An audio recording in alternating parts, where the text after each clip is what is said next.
Hello, and welcome to another edition of Brussels Sprouts. I'm Andrea Kendall-Taylor. And I'm Jim Townsend. And we're so glad you can join us. U.S. President Donald Trump has been in office for just under 3 weeks, and already he has begun to shake the foundations of transatlantic cohesion. The fire hose of executive orders and unprecedented attacks against U.S. agencies, the civil service, and executive constraints more broadly have left allies wondering what the United States has become. The European Union, for its part, is grappling with how to respond to a potential trade war with the United States as Trump continues to threaten tariffs on EU goods. NATO is also grappling with Trump's calls for European allies to spend 5% of GDP on defense in order for the U.S. to maintain its commitment to the alliance. And meanwhile, perhaps the most provocative development has been the U.S. president's remarks about Greenland, including his refusal to rule out taking the Danish territory by force. All of this is creating high levels of anxiety and uncertainty. And so today we're going to try to take stock of where things stand in the transatlantic relationship 3 weeks into this new administration.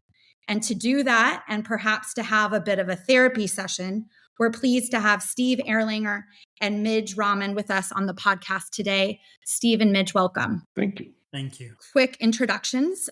Steve Erlanger is the chief diplomatic correspondent for the New York Times, where he covers Europe and transatlantic relations. And Mij is the managing director for Europe at the Eurasia Group. All right, Steve, as always, I think hard about how to start our discussions. And actually, I don't know where to start. So I'm going to make you do the heavy lifting here. And I'm going to ask an incredibly broad question. How would you describe the state of transatlantic relations at this moment? And you can take that in any direction you like. Can I take it into therapy? That's where it needs to be. Premise of this discussion, I think. Yeah, no, I mean, there's a lot of watching and waiting, I think, would be the more neutral way of putting it. There's anxiety. Everyone knows that President Trump is a little unpredictable, and he has his own ideas, and he sometimes floats things that don't always come to pass. I mean, my favorite line, I keep telling people who are asking me nervously about Trump, it's as if, I met him in 1988, but never mind. That was John Bolton's line that working in the White House with him was like living inside a pinball machine, that things kept being bounced around. And if you're Mette Frederiksen, the Prime Minister of Denmark, maybe you're happy that Gaza came up this week to take everybody's mind off Greenland. And this is the way it goes. But the big question is, with Trump prepared better this time, and with Steve Bannon pushing him to flood the zone with all kinds of announcements early on, to really be the disruptor that he's promised to be, there is a lot of anxiety. It's like, when does the fire hose turn to Brussels? That hasn't quite happened yet, but he promises that it will happen. When will it turn to NATO? When will he finally think through Ukraine? We really don't know. And he's using people who we also don't know very well. And the people in general that we think of as more traditional, he's in some ways seems to be putting on the side. So anxiety, expectation, some nervousness, some preparation, but it's early days yet. And so I think therapy is probably in order, and a tranquilizer. Yeah, I think we should have the caveat for this episode that there's lots more questions than answers, but at least kind of talk through and grapple with these issues. But Mij, same open kind of question to you. How would you describe things? What are you seeing? What are you hearing? So I obviously agree with everything Stephen has said. I think there has been some deliberation across, I guess, 4 major areas of policy where, notwithstanding the uncertainty, the Europeans know they are going to be expected to do more, and will need to respond to Trump. One area is, of course, Ukraine. And I think the expectation that Europe is going to have to take on more burden sharing. And the burden sharing relates both to the architecture of the security guarantee, but also for financing. And that's not just, Ukraine's financing needs for 2025. It's the long-term question around reconstruction, integration into the EU, the long-term question of Ukraine as a viable economy. And so there is some thinking about what that burden sharing proposition to Donald Trump presidency would look like. There's obviously, and this is the second issue, a lot of consideration around EU security and defence and what the Europeans need to do there. Maybe the number Trump will demand is 5% of GDP on defence spending. Maybe it's 3.5%, maybe it's 4%. We don't know, but the direction is clear. And that's what the 3rd of February informal European Council was about. Is Europe going to do more on defence policy? If so, how's that going to be financed? What does that look like? So that's the second area. The third is trade, where again, we don't know what Trump is going to do, but he's clearly signalling that behind Mexico and Canada is the EU. China is first, Canada, Mexico second and third, Europe is fourth, maybe the UK is fifth. And so DG Trade has been doing a lot of work around what a response to Trump would look like. They'll try to do deals. If not, what tariffs are applied to US goods. If not, an accommodation is reached, then what escalation would look like. And then the fourth and final area is China, I think, where the Commission believes there is alignment with the Trump presidency to be had on this question of Chinese overcapacity flooding the European market, but also the concerns about China's role in the Ukraine theatre more generally. And so I agree, that we don't know what Trump is going to do. There is huge amounts of anxiety. There is no consensus across any of those areas. But there are interesting discussions being had, I think, in capitals and with the institutions in Brussels on those four main areas, so that there is an offer for Trump, whether that's at the June NATO meeting or the European Council. Something credible is going to have to be put on the table. And that's where I think people are doing the most thinking and the most work. Well, that's perfect. And maybe what we can do actually is just dive down into some of the 4 categories that you mentioned. And maybe, Mij, just to stick with you for a second, you raised the financing issue. So there's, demands, calls in the US to increase defense spending to as much as 5% of GDP. As you said, the demands to finance Ukraine. But at the same time, I guess some of these categories intersect and collide with one another. There's the threat of the looming trade war and tariffs and other things. And so what's your sense?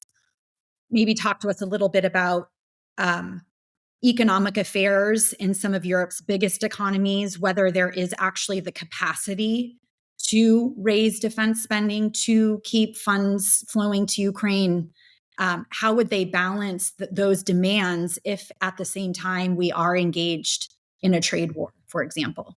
So I guess the hope is if the Europeans do more on defence, that will avert a trade war. Certainly that's what's being whispered to the Trump team. No, don't undermine our ability to do more in Ukraine and on our own security and defence by whacking us with tariffs. It's not clear whether there's any sympathy for that argument. In Team Trump, I'd be really interested in what Steve thinks about that. Yeah. But yes, you're right. The fiscal reality in a bunch of member states is incredibly precarious. Macron's minority government just managed to pass a budget this week that will take the fiscal deficit from 6.1 to 5.4%. Probably 5.4 is a really rosy estimate of what that number will look like. It's probably going to be much greater. So there is a fiscal constraint on many member states, not just France. Look, I think in the first instance, what they want to try to do in Europe is build agreement on, if they're going to do stuff together, what stuff they should be doing together. And that's where this idea from the Poles and the Greeks on integrated air defense, right? No individual country is incentivized to do that by themselves. They probably don't have the fiscal space to do so. So that's an example of an area where there is value in mobilizing the European institutions and creating common financing. I think there is an agreement in Europe, even among frugal countries, that the EU cannot afford to wait till the next EU budget that starts in 2028. So that national fiscal and financial constraints are real, but that we also can't wait until 2028. And so there is going to need to be movement in the interim. A facility of some sort, like they did with this extraordinary revenue accelerator, the G7 bond, 50 billion for Ukraine financing, that we need to create an institution. Maybe we involve third countries like the UK and Norway. We can't wait till the next EU budget. And we've got to use that to do more pan-European defence initiatives. But there's also a recognition that member states are going to have to undertake the bulk of the adjustment, that the additional fiscal effort will primarily be national, not European. And in order to do that, there's all kinds of interesting things being discussed, including relaxing the EU fiscal rules.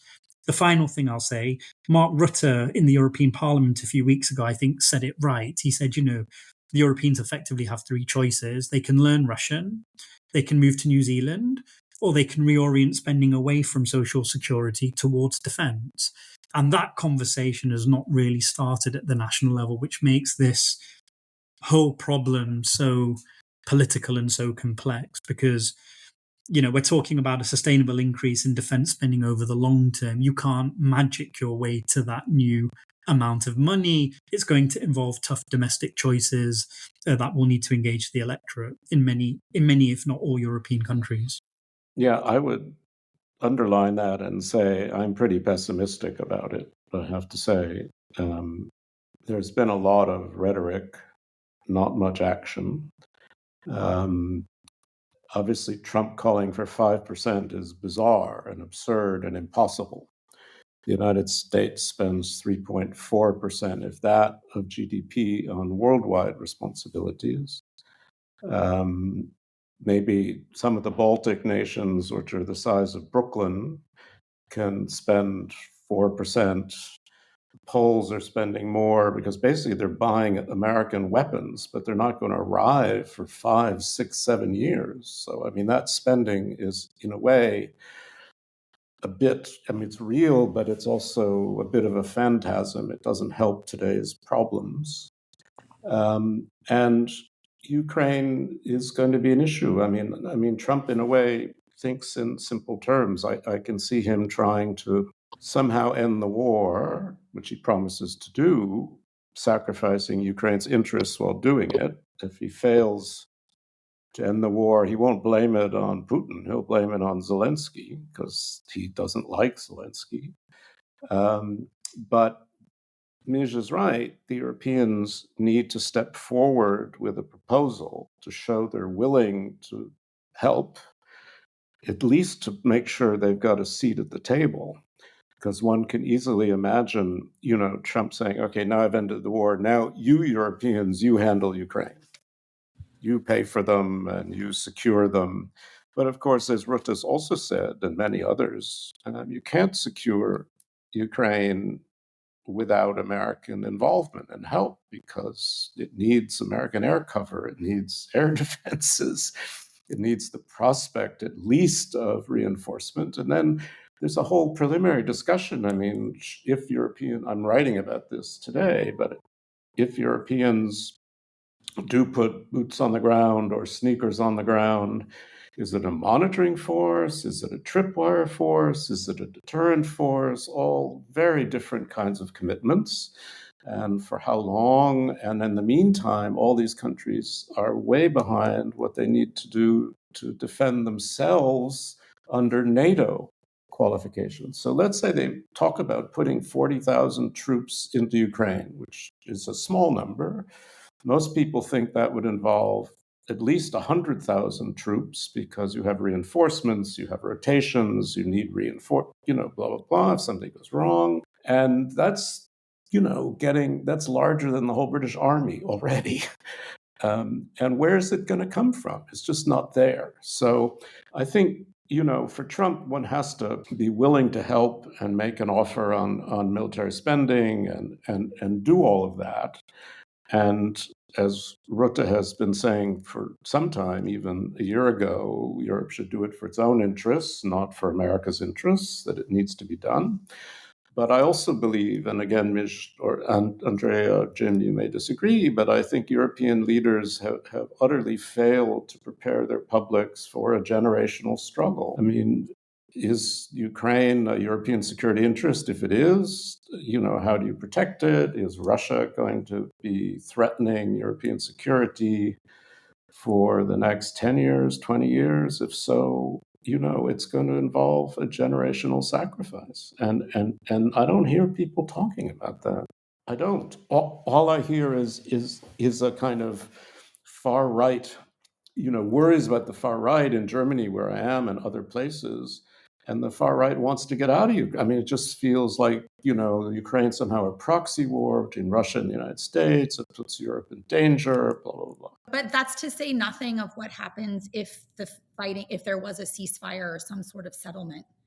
Then how will publics rally to sustain these very high levels of spending that would be required to continue the confrontation that will persist well beyond Ukraine? Yes. But Jim, and then also because they're not going to get into NATO, as far as I can tell, which means you have an open-ended, expensive commitment for how long? Much more expensive outside of NATO than inside NATO. Yeah. But, My point I want just to say, Steve, I hear what you're saying. I think the country that's done the worst in terms of getting its people ready for a struggle, much less a generational one, is the United States. We're just even when it comes to the Indo-Pacific and the threat from a rising China, it's terrible. But I will say in Europe, they have done a better job, certainly in the Nordic countries, Nordic Baltic countries. And on that point, so I was just up at the Norwegian Security Conference, talked to a lot of allies up there, particularly from the Nordic countries, and then here in Washington, it seems like every day I've been meeting with allies, and I wanted to just, based on what I heard, see what you all think about, or check signals with what you're hearing. There is a real anger out there. It's not a sympathy or a, oh gosh, we're stunned too. And I mean, there's a little bit of that, but unlike that first Trump round, now there's a lot of anger. And interestingly, in the Nordic countries, the anger is directed at the United States because of what we're doing with Denmark.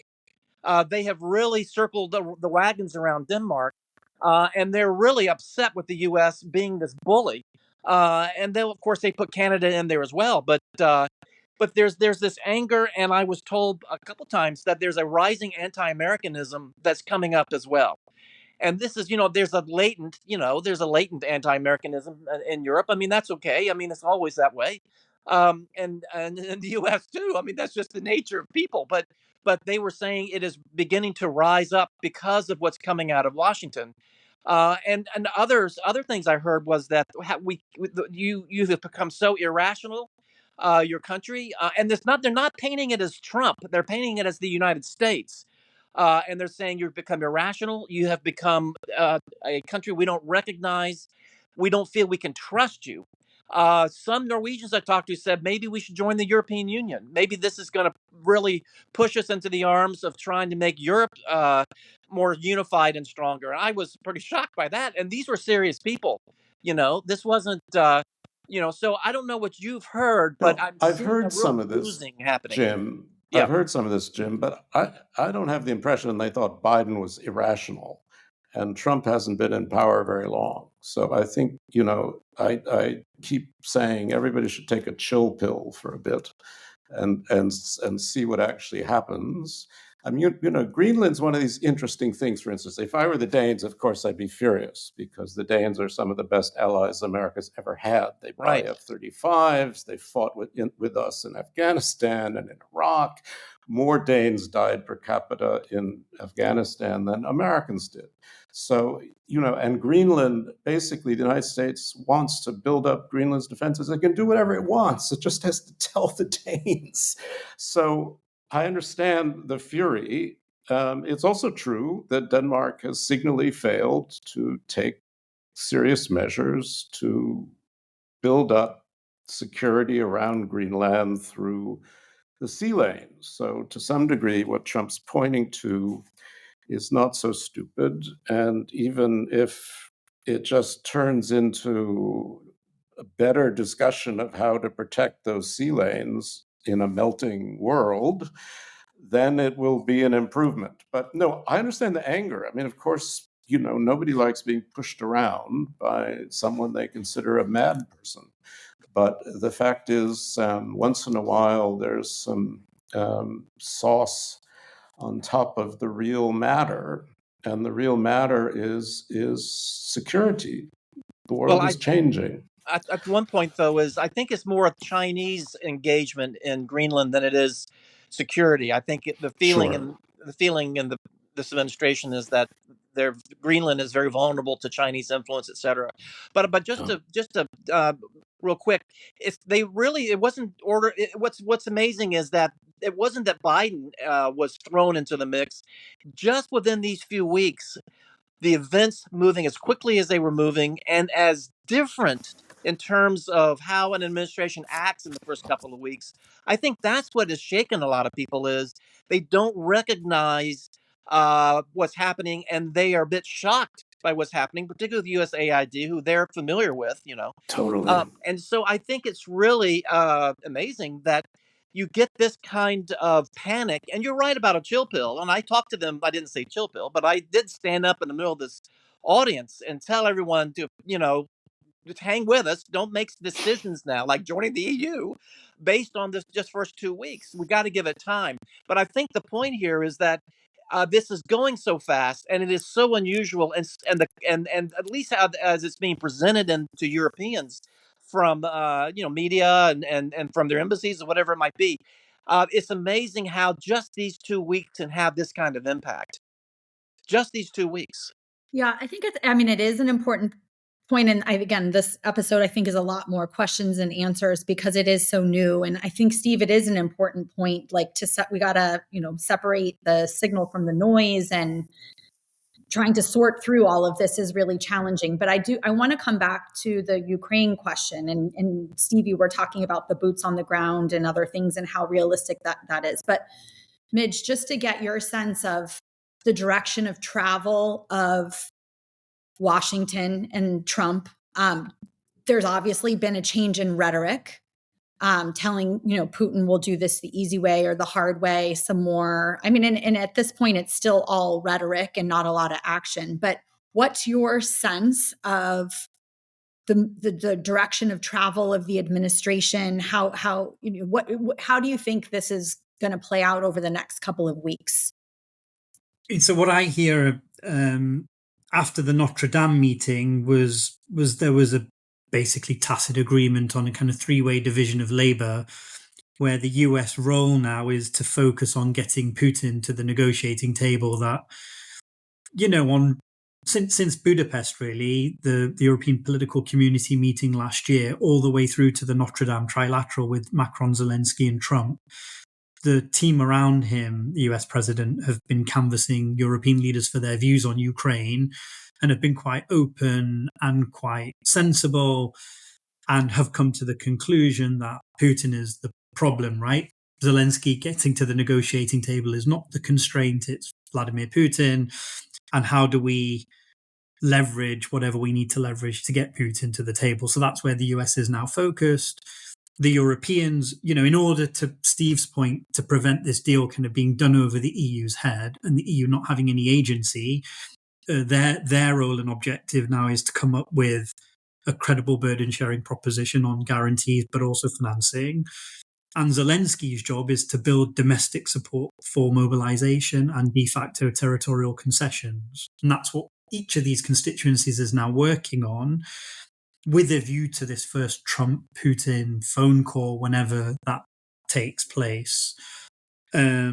And so, yes, I think, that's kind of where the efforts are now focused. And the French are obviously leading this discussion on the European. It's not an EU conversation. It's a coalition of willing and able countries. As Steve will know, the French are really not gung-ho about this. I think they've been doing a lot of work on it.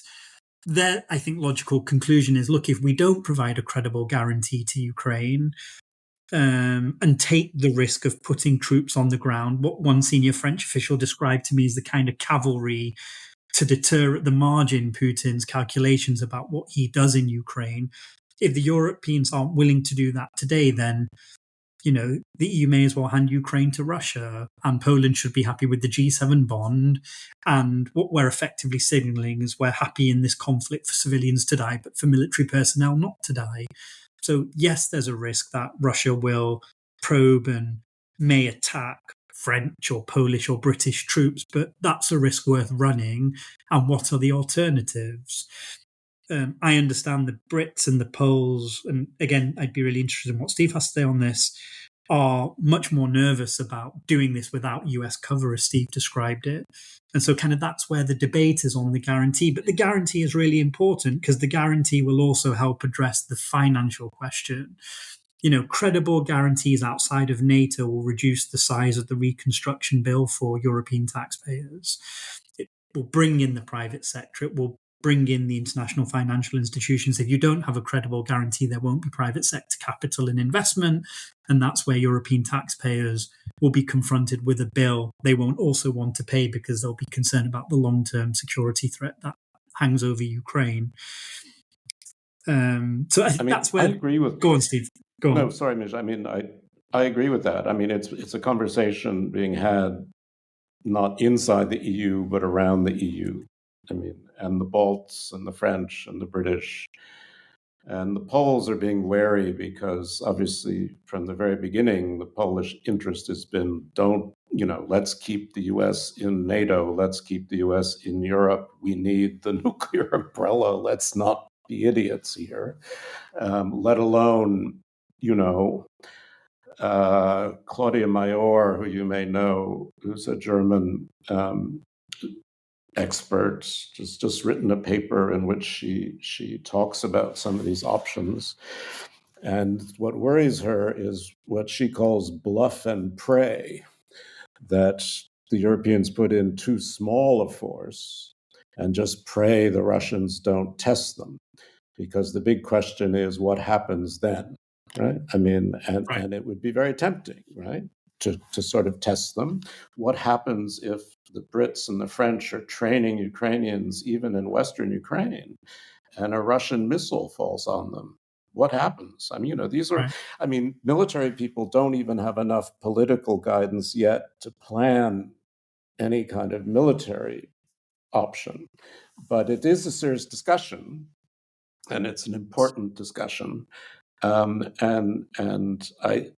you're right. It just has to be put somehow in front of the Americans to show seriousness and burden sharing. Again, I think Trump is, as always, makes these very strong opening gambits, and does he mean them? Not usually, but he forces a conversation and forces concessions.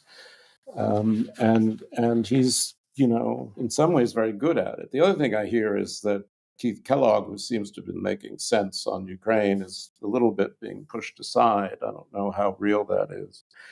And Witkoff is getting more involved with the Russians, and that would be very odd Steve, where do you think the Americans will land on providing the cover the Europeans are seeking? Will they backstop, quote unquote? Well, I think European forces will to some degree, frankly. Honestly, because I think what people like Lindsey Graham keep saying to Trump is, you can't have Ukraine collapse on your watch, right? Then it'd be your Afghanistan, and you'll be responsible. So it means some American involvement and support, clearly, and and Europe is doing slowly more to build up these so-called strategic enablers that the Americans only provide. So, my guess is the Americans are not going to completely drop out of all this, but I think they will expect the Europeans basically to pay for it, and to put some, real skin in the game, But it's scary to some degree. It scares me a bit. I mean, these are NATO country troops. I mean, in some ways, I'd be very happier if there were some Indonesians and Ischinger talked about Chinese troops. Why not? But I mean, if you're going to have a sort of monitoring peacekeeping force, you don't want it all NATO troops. And frankly, why would Putin agree to have them? This is the thing. Everybody's kind of, this is where I fall over. We know why Zelensky wants these troops, but that's the good reason why Putin doesn't want him to have them. And so, if long as Putin thinks he's winning the war, first of all, how do you get him to the ceasefire? That's the first thing. But, and yeah, you can get him to a meeting. Trump can get him to a meeting. There's no question. But Russia's aims haven't changed. And it's a militarized society. And Russia still wants a neutral Ukraine that isn't part of NATO, that has limited military capacity, no foreign troops, no foreign weapons. It's still its bottom line. Now, that can change, but somebody's got to help Putin make it change. Yeah, I think that's why I am slightly more optimistic that Trump will move and come along. Good. Just to the point that you said, Steve, I mean, this will be viewed by Trump through the prism of his own reputation, his own ego. And I mean, it maybe sounds a little cliche, to say, well, he doesn't want to be seen as weak, but I actually think that's quite a strong motivating factor. And as he learns, the position that Putin is still in and is unwilling to budge, he's going to have to find a way to increase leverage to get to a more genuine negotiation. And I think he'll try a million things, but ultimately, I guess I would put at 50-50 that he would go back to the US Congress and ask for more military aid. I think it was a really smart move by Zelensky to offer the rare earth minerals. It almost gives Trump an out, because he can tell Americans that we're getting something in return. So I think it does seem to be more positive trajectory than it was certainly several weeks ago. Could I jump in on one thing real quick? Yeah, over to you, Jim. I among the allies I was talking to over the past few days, I've really emphasized this summit coming up in June in The Hague, because I really don't think Trump is going to be focusing on NATO really until he's got to get ready for that summit. And so, I urged the allies. I said, between now and June, you're going to be working packages, communiques, this type of thing, and you really need to focus on making this a summit that shows Trump that NATO has and the allies have really moved off on the lines you all have just been talking about, whether it's defense spending, whether it's assistance to Ukraine, picking up more of the burden sharing. Mark Rutte, supposedly he and Trump, or at least on a good basis, based on their time as when Rutte was the prime minister in the Netherlands and working with Trump bilaterally. So I think what's going to be critical for the allies to get us on a trajectory where Trump won't, once again threaten to pull out.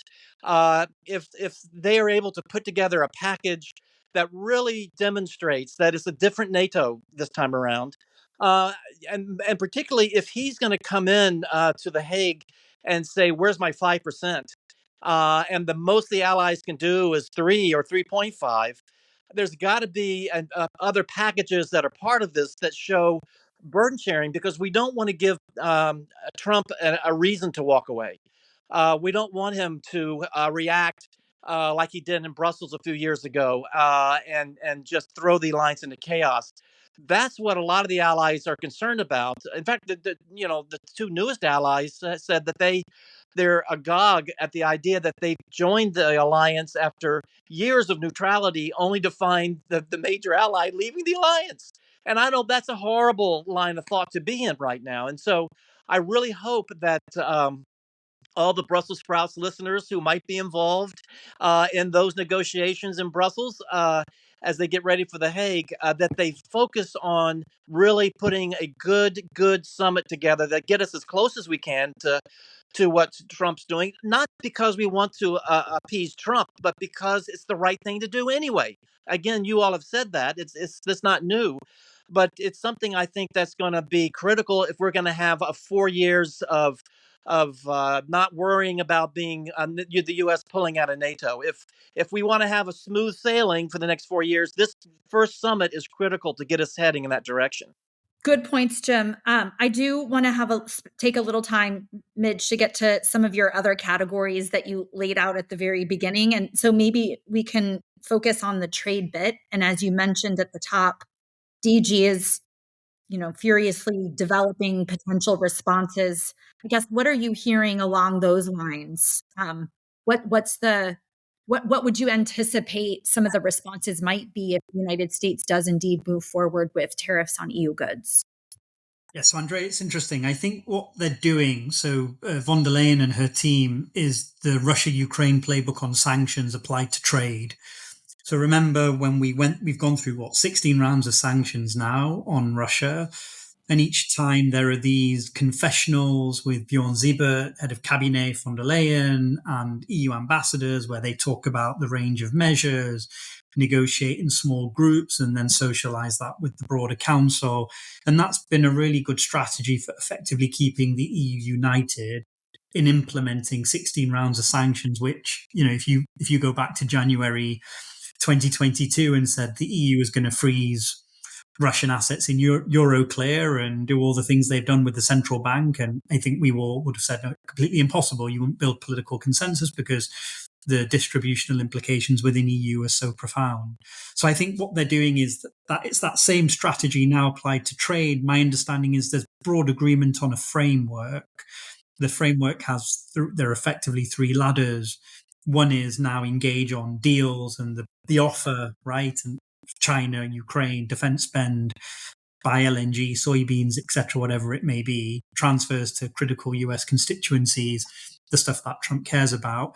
If that doesn't avert tariffs, then phase 2 of the ladder would be not a like-for-like response, but effectively the implementation of tariffs on US exports, US imports, but leaving some room for negotiation. So we don't respond in kind, we respond in principle, not in kind, and then we negotiate. And assuming that fails, then you move into phase 3, which is actually escalatory. And so that's where things like, the Europeans have this anti-coercion instrument, which has been debated, and they were thinking about using it last year against China for what it was doing in Lithuania. And they thought about using it given what Trump did on auto tariffs 2016, but they didn't. And so, that's an instrument one can use to target services across the board. We have a trade deficit in goods. We have a surplus when it comes to services. And so if you think about trade with the US in the round, there are many areas and many economic sectors on the services side the EU can target that would create real pain for America. And all that, I think, that's not just big tech. It can be pharma, it can be insurance, it can be financial services. And so I think it's deal making. Otherwise, it's tariffs on goods. And only in a third and final phase is it escalatory. And it may take some time to work through that ladder, but that's the broad approach I think they've agreed on. Yeah, that's really helpful. And I wasn't tracking that. You mentioned big tech there for a second. How do you see that entering discussions? I mean, given Elon Musk's role now in the United States and everything, is there more discussion about targeting some of the US tech giants? Would that be part of the kind of escalatory response, or how is that factoring into discussions to the extent that you know? Yeah, so look, I think the Elon Musk thing is a complete wild card, right? Last year, when we were talking to many European officials about their concerns over Trump, one thing we heard consistently was the concern, that he will serve as an inspirational leader of sorts to the far right in Europe. But I think even in their wildest nightmares, did they not believe that support would be as explicit and as direct as that which we're seeing from Elon Musk? In the UK, what he's doing with the AfD in Germany, etc. So the Commission is doing an assessment on X, also on Meta. It's quite scientific. There are voices in the Council that want to, I think it's the French and it's others, they want to be a bit more aggressive. They want to push back against this idea that what the tech companies are doing is protecting free speech, and that what the EU is doing is over-regulating and being bureaucratic, right? It's kind of, no, these instruments are designed to protect free speech. That's why they are there. So let's have that argument on the narrative with the US. And if we need to, once the Commission has conducted its inventory and its scientific assessment, we can then do what we need to with the levers that we have. The problem with the Commission's instruments is they're very blunt, right? It's big fines or suspension. And there's major concern about issue linkage. J.D. Vance has talked about the security guarantee and freedom of speech. All these issues can get conflated and linked. So I think the Commission will be cautious for now. And if they do anything, even with this instrument, whether they target big tech or not, I think will really be, kind of the very last thing that they do. But that debate, I think, is evolving in Brussels and may change. But that's where I think they are for now. I mean, Nish, one of the things that I was struck by, and I'm curious what you think, the Trump people talk about, Trump's obsessed with balance of trade, right? He doesn't understand economics really, and he thinks countries should have even balance of trade and America should have a surplus with everybody. I don't know how that works, but that's what he thinks. And von der Leyen has made some efforts to say, okay, we'll buy more LNG and this and that. But I've actually heard Trump people saying on background, so I can't identify who they are, they're tying balance of trade with security support, right? Sort of the way they tie military spending to security support, that if you have a bad balance of trade with us, we're going to reduce our military support, which I think, just doesn't understand how the EU works and blah, blah, blah. But I'm curious because, this, with Trump, there are powerful myths in his head, and they seem to have a lot to do with policy somehow. Yeah, and Steve, I guess some of the money they bring on, you said this earlier, and I agree, right? Some of the money they're going to bring online, whether national or European, even if the French don't like this is going to be money that's used on American arms, American arms manufacturers, etc. So that may help address this concern about the trade deficit, not just in goods, but also on the security and defense side. That argument is to be had, I think, in Europe about how much of the money will be by European versus by American. But yes, it will be a consideration, and it's certainly a concern. All right, last category of yours that I'm tracking, I think we've touched all of them though, but is the China question. And it was interesting to hear you say, Midge, that maybe there's more alignment with the Trump administration on addressing overcapacity and other things. And I haven't been tracking this issue as closely, but what's both of your sense of the kind of debate and discussion in the EU about China? If the United States is acting the way it is as a more difficult partner, does Beijing see an opportunity there to try and repair some of the damage done to its relations with Europe, given its support for Russia? Like, if we have a real souring of economic relations, some of these defense ties, if the relationship really goes south, do you think that's going to have any implications for how the EU is thinking about and working with China? Or, from the EU's perspective, then it would be kind of conflict on all fronts, right? They've got Russia. Now it's a more antagonistic relationship with the United States if we go in that direction. And so are they willing to maintain the harder line that they've taken on China, or do you anticipate that would change? Steve should definitely talk about Merz and Germany, given he's in Berlin. It sounds like he's a lot more hawkish on China than Scholz was. I think the Commission, von der Leyen, they've obviously got this de-risking agenda. They don't want to decouple, certainly not after the energy and supply shock in 2022. But I think there is, as I said, major concern about government subsidies, European access to the Chinese market, overcapacity in the event. Well, Trump is moving forward with the 10% tariff. All of that excess surplus will flow into the single market.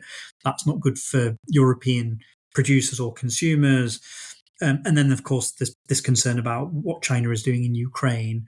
So all of that, I think, has resulted in a toughening approach from Europe towards China, the expectation is Trump will come in and ask for a further toughening for that to accelerate, not to, more decoupling. It's got to be more aggressive. And I think there is a sense that, it's not clear what the forum will be, what the mechanism will be. Maybe it's the TTC, maybe there's another forum. It's not clear how the two sides align on the China question. But there is something that can potentially be done there, that the trade imbalances with China present an opportunity for the EU to work with the Americans. And as I say, Steve should talk about Germany, but the broad piece, because it does seem as if things are moving in Berlin. Yeah, I agree with that. I mean, this kind of wake-up call about China for Brussels has been happening for quite a few years now, right? And Chinese efforts to divide the Europeans have been persistent, but not always so successful. I mean, there's Hungary and places like that. But in general, 17+1 hasn't worked very well, and there's been countervailing concerns. And I think COVID was a big wake-up call. This sense of dependencies and the way the Chinese use those dependencies. And then Ukraine has been something of a shock because this is European security. And China is deeply engaged in helping Russia with its war, let alone North Korea. And what's interesting was Merz, who's on the right, but when he gave his one big foreign policy speech, I mean, he lumped China in with Russia and North Korea. He didn't really make a lot of distinction. I was surprised because usually you hear from European leaders, well, de-risking, but we need China on climate issues and we need it on health issues, and of course, in a way, we do, right? Obviously, but for Merz, there was very little of that. I mean, he also gave a clear warning to German companies and said, go make money if you want, go to China if you want, but if something happens, we're not going to bail you out. So don't put all your assets into China, be careful. And again, there's much more concern, not just in the United States, but in Europe, about Chinese spying, about industrial espionage, about hacking, about Chinese or the hybrid stuff with the presence of Chinese. Precisely. And also Chinese ships going through the Arctic. I mean, this is part of the Greenland thing. And so I think there is this kind of wariness, which I think generally most Europeans are very sad about because it's such a good market. But it's also a market that's having trouble itself. I mean, the Chinese economy is not in great shape. I mean, its growth is slow, so its willingness to buy imports from Europe, Germany especially, is less than it was. So, I mean, it's a relationship that's changing. I mean, it's not antagonistic. I mean, I do think, Europeans don't consider China a peer rival the way the United States does. I mean, it doesn't, have nightmares about China, but it also doesn't see China as a great ally and friend, that's for sure. Final question, Steve, next week you're headed to the Munich Security Conference. What are you expecting? Well, I've been calling it the Munich Security Carnival now lately because it has become so big and televisual and so much about, putting people on panels when the real interest of it is outside the main hall when you're actually talking to people. Well, I mean, J.D. Vance is coming. He came last year, but he's vice president this year. And Rubio's coming, the new Secretary of State. So I think there'll be a lot of European interest in what they have to say. I'm very interested in what they have to say. I mean, particularly about Ukraine, which has been one of our great big topics. And to me, it is always a chance to kind of get a better finger feel, even of the new commission from Brussels, because they'll be there in force. And, I'm going to, I have plans to talk to Costa and Kaja Kallas and various people, just to get a better sense of what's happening underneath, something that Mij tracks very, very well. So, I'm intrigued. I mean, it is kind of like Davos for security nerds, but it is a place where Americans come. Generally, Americans don't come to Europe very much, not officials. No. And there'll be a lot of Congress people and the new administration, and I'm sure Vance will have something he wants them to hear. So that I'm looking forward to. Mij, one last question for you. I mean, political risk and kind of forecasting is your business. What would you highlight for listeners are kind of the big things that you're watching coming down the pike in the next couple of weeks to months that you think will kind of be indicative of future direction of the relationship or of economic ties, etc.? Yes, it's all the debate in and around Ukraine. It's the EU's own plans for security and defence. It's what happens on trade. We didn't spend any time talking about the UK, but I think that's a really interesting country stuck in the middle. Labour is definitely struggling. The economic strategy is falling off the train tracks. They're in trouble. And, now they've got this crazy balancing act to manage, both trying to reset relations with Europe while avoiding the ire of Donald Trump. So that's a big story that we're also watching. Elections in Germany, as Steve has talked about, going to be absolutely key for everything the EU does. And of course, we've got a bit of political stability in France, but the risk of a government collapse and early election this year is very much still alive and well. And so the domestic political context across the EU is a big factor. What happens to Trump and all these questions around fiscal space, what we're tracking for clients.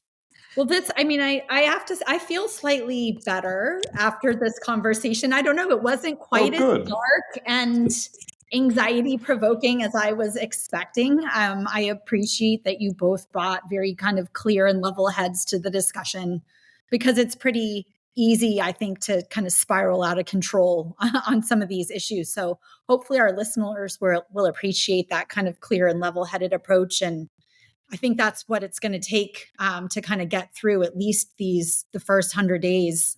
It's hard to know exactly what's coming at us, but I think you've given us some good insights, and yeah, it reduced my level of anxiety, at least until the next tweet comes out. So thank you both for joining us. Thank you, Andrea. Thanks, Andrea. Look on the brighter side of life.